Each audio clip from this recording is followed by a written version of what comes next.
उयो पर्दा अलि उता लैजाऊ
नानीलाई त डेङ्गुको लक्षण हो त्यो के छ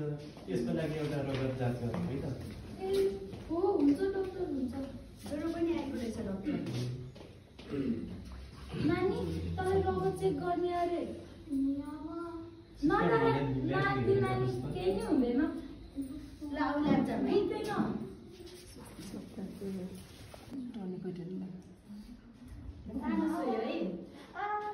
अब यो त गराइ त के हो नर्सनानी हजुरले त भित्रै घुसाइदिनु भयो कि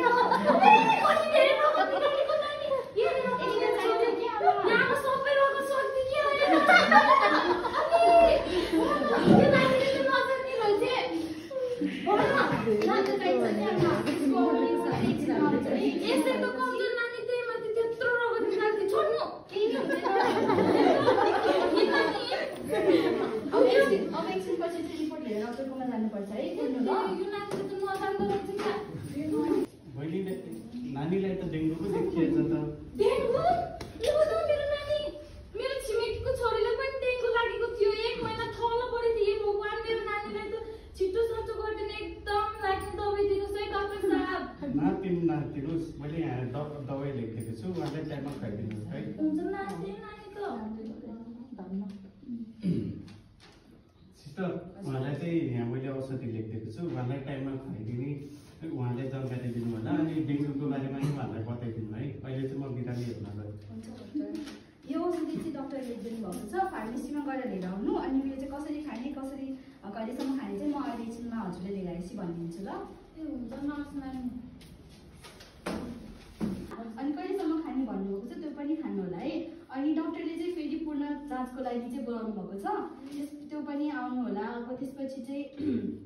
नानीलाई डेङ्गु त लागिसकेछ नि त अब नानी बाहेक अरूलाई नलागोस् भनेर चाहिँ यसको जोखिमबाट बस्नको लागि चाहिँ हामीले यसलाई के गर्नुपर्छ भनेर चाहिँ म तपाईँहरूलाई भनिदिन्छु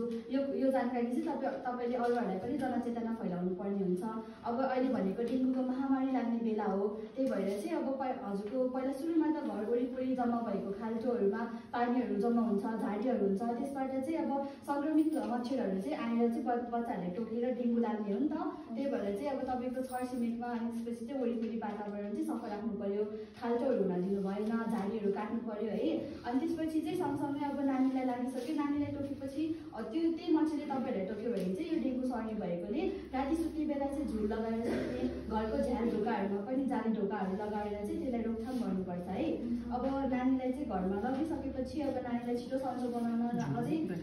राम्रोसँग उसको सुधार गर्नको लागि चाहिँ अब प्रशस्त रूपमा पानी खाने पानी पनि नरिवल पानी खानुभयो भने चाहिँ एकदमै राम्रो हुन्छ अनि सँगसँगै चाहिँ अब उसलाई चाहिँ आराम गर्नुपर्ने हुन्छ अब ज्यानहरू टाउकोहरू दुखिरहेको छ होला नि त नानीको त्यही भएर चाहिँ उसलाई प्रशस्त रूपमा आराम पनि गराउनु ल अनि खानाहरू पनि एकदम प्रोटिन भएको खानाहरू दुध दहीहरू खुवाउनुहोस् अनि त्यसपछि अब नानीलाई ज्वरो त आइरहेको छ डक्टरले औषधि लेखिदिनु भएको छ औषधि चाहिँ खुवाउनु होला औषधि खुवाएर पनि ज्वरोहरू कम भएन अनि यो लक्षणहरू कम भएन भने चाहिँ फेरि आइहाल्नुपर्छ है स्वास्थ्य चौकी अब स्कुल नपठाउने त 1-2 दिन चाहिँ स्कुल नपठाइकन घरमै आराम गराउँदा राम्रो हुन्छ सन्चो भएपछि काट्दा हुन्छ है खुसी भइसक्ला नि त तेरो बाबुले त्यही भएर त कमाउनु भएको हो त अब पैसा ल हेर्नुहोस् न नानीले त डेङ्गु भन्छ हो र अनि अस्ति त खेल्न जानिँदैन त्यो झाडीको पोखरीतिर खेल्न जानिँदैन त सँगै खेल्न गएको होइन र हो सँगै गएको थिएँ तर मैले मेरो छोरीलाई लामबाबुले